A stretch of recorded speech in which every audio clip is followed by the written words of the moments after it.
ጥያቄ ዘፈን ያለበት ሰርግ መሄድ እንዴት ይታያል? ነሺዳ ከሆነስ? ዘፈን ስላልሆነ ችግር የለውም ይሉናል። ሰርግ የተጠራ ሰው መሄድ ግዴታ ነው፣ መቅረት ሐራም ነውም ይሉናል።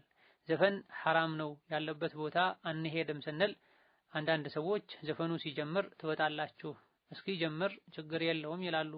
በነሺዳ ስም በሰለዋት ሴቶችም ሆነ ወንዶች ሰርግ ላይ ስለሚጨፍሩስ ምን ይመክሩናል የሚል ጥያቄ ነው። የሰርግ ጥሪን ተቀብሎ መሄድ ግዴታ የሚሆነው ቦታው ላይ ወንጀል ከሌለ ነው። ማንኛውም በሸሪዓ የተከለከለ በአላህና በመጨረሻው ቀን የሚያምን ሰው ሊያደርገው የማይገባ ተግባር ቦታው ላይ ካለ ጥሪውን አክብሮ መሄዱ ዋጅብና ግዴታ አይሆንም፣ ግዴታነቱ ይቀራል። ዘፈን በቁርአን በሐዲስ በሰሐቦች ንግግር መሰረት ሐራምና ክልክል ነው። ወሚነ ናሲ መን የሽተሪ ለህወል ሐዲስ ሊዩድለ ዐን ሰቢልላህ የሚለው የቁርአን አንቀጽ በዘፈን ተፈስሯል።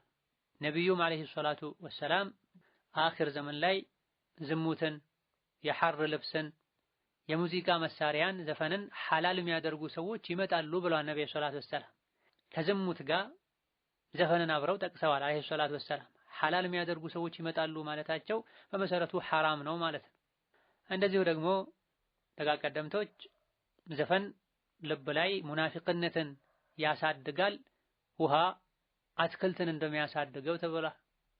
ስለዚህ ዘፈን ሐራም ከመሆኑ አንፃር ዘፈን ያለበት የሰርግ ጥሪን ተቀብሎ አክብሮ የመሄድ ግዴታ አይኖርበትም። ሙስሊም የሆነ ሰው የጠራውም አካል ለምን አልመጣህም ብሎ መቆጣት አይችልም። አዎ መሄድ ዋጅብ ነው፣ ቦታው ከወንጀል ከጠራ ነው። ወንጀል ካለ ሰዎችን ጥሪ ማክበር በሰላም ግዴታ ነውና ኑ ሊል አይገባም። ቀድሞ ቦታውን ከወንጀል ማጥራት ይኖርበታል። ነሺዳን በተመለከተ የዘመኑ ነሺዳዎች አብዛኞቹ ከዘፈን ማይለዩና ማይተናነሱ ናቸው። አብሯቸው የሙዚቃ መሳሪያ ይኖራል። በወንድ በሴት በህፃናት ድምፅ ሁሉ በጋራ እየተባሉ ዘፈን የሚሰራውን አይነት ስራ የሰዎች ልብ ውስጥ እንዲሰሩ ይደረጋል። የድሮና የዘንድሮ ነሺዳ አንድ አይደለም። በመሰረቱ ነሺዳ የሚለው ቃል አረብኛ ነው።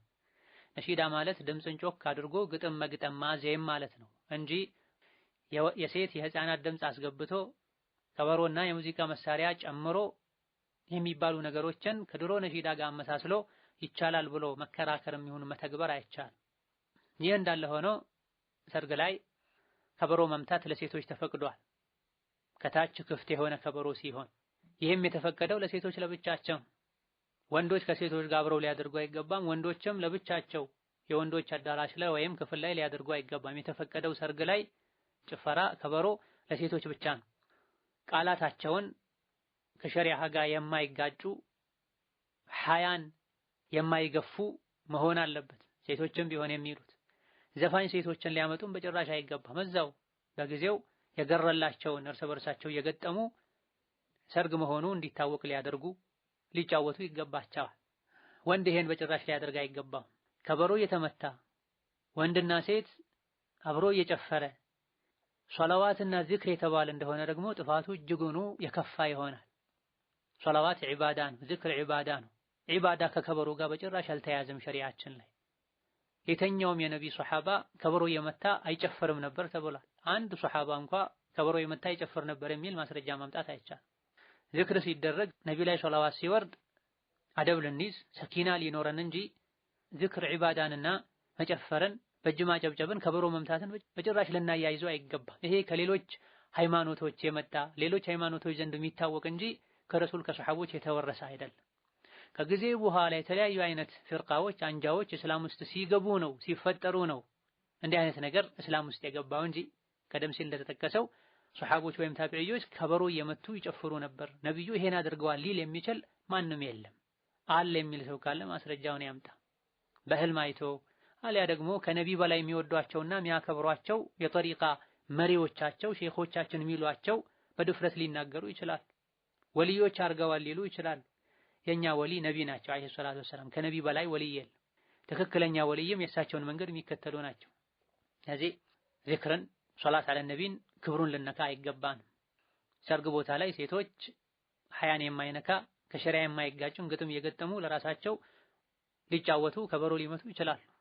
እንዲህ አይነት ነገር ወንዶች ጋር ሊኖር አይገባም። እንዲህ አይነት ችግሮች ካሉበት ሰርጉ ላይ ሄዶ ማስወገድ የሚችል ሰው መምከር የሚችል ሰው ካልሆነ በስተቀር ለመታደም ሰርጉን ለማጀብ መሄድ አይቻልም፣ ሙንከር ስላለ። ሌላኛው ጥያቄ ገጠር አካባቢ መሬትና ብር ይቀያየራሉ፣ ስሙም በተለምዶ ወለድ አግድ ነው የሚሉት። ለምሳሌ መሬት ያለው ሰው ብር አይኖረውም፣ ብር ያለው ሰው መሬት አይኖረውም እና በዘንድሮ ዋጋ ተወያይተው ይቀያየራሉ። መሬቱ አንድ ጥማድ ከሆነ ዋጋውን ይወያዩና በውል ይቀያየራሉ።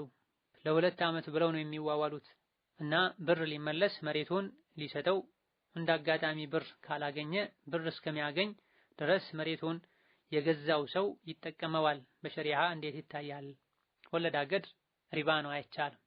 ማበደር ከሆነ ለአላህ ብሎ በነፃ በበጎ ፈቃደኝነት በመተባበር ንያ ብር ማበደር ነው።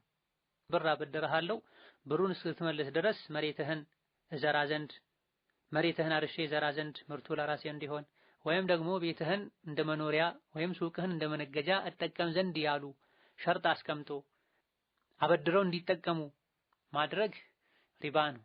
አበዳሪ እንዲጠቀም የሚያደርግ ብድር ሪባ ነው የሚል ሐዲስም አለ።